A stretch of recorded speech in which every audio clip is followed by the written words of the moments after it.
Okay. Hello, my name is Johnny and I'm joined here today with Sarah and Mohammed, and we're going to talk about the poem called Rule Britannia, written by James Thomas and put to music by Thomas Arne. And first of all, we're going to talk about the historical perspective, and then we will talk about the form and structure, and we will end with the theme and message. Okay, that sounds interesting. Let's start.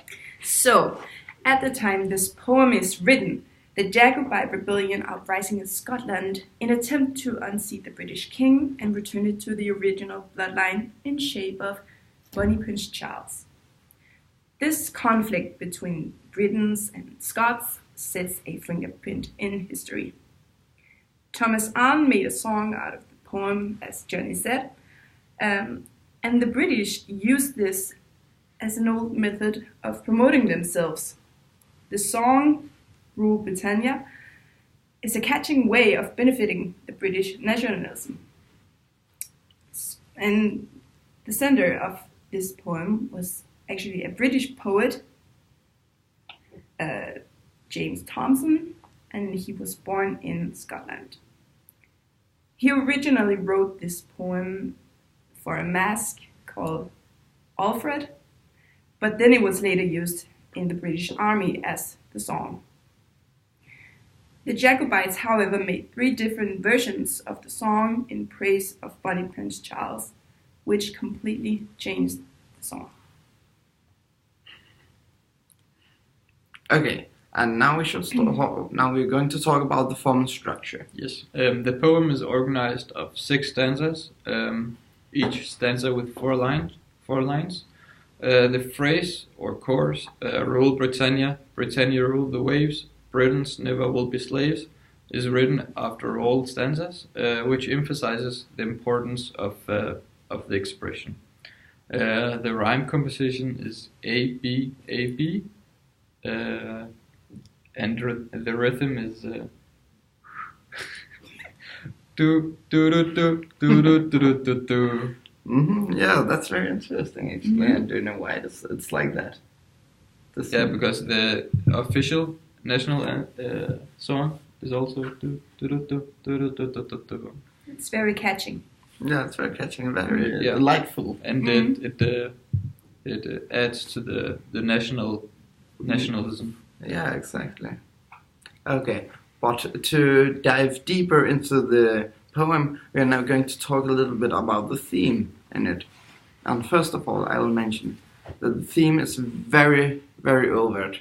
It's very easy to find the theme, because the theme is obviously that Britons rule the world. It also says in what Mohammed read that Britannia rules the waves, that Britannia is in control of everything, or just is in control at all.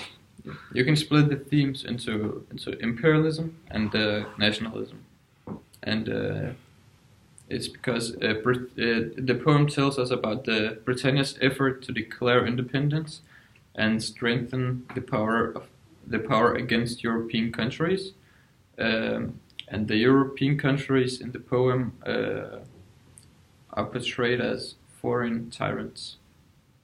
Mm-hmm. Interesting.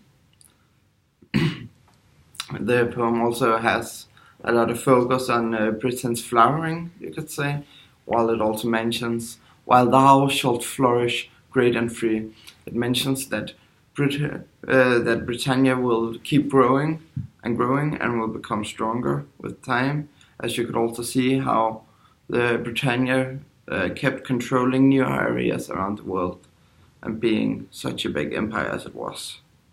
Such a shame that it isn't anymore. Okay. We also have contrasts in the poem. We have the Britons and the tyrants, where the Britons are portrayed as great people and they will never be slaves, whereas the tyrants are evil and what's it all? Dreadful. No, haughty. Yeah, haughty. And haughty. Yeah. Do you want to add anything about the title or the theme? Well, the title, Rule Britannia, says a lot about the theme. as Britannia is Britain, and rule is a strong word for showing, you know, the dominance and the power that Britons have. Yeah, it's kind of minimalistic because it's 2 words, but it tells us about the whole poem. The reader gets the idea about what the poem is going to talk about through these 2 words. Yeah, it sends out a message to everyone that Britannia rules it all. Britannia. Yeah. Okay, and now we will stand up and sing it. Rule Britannia.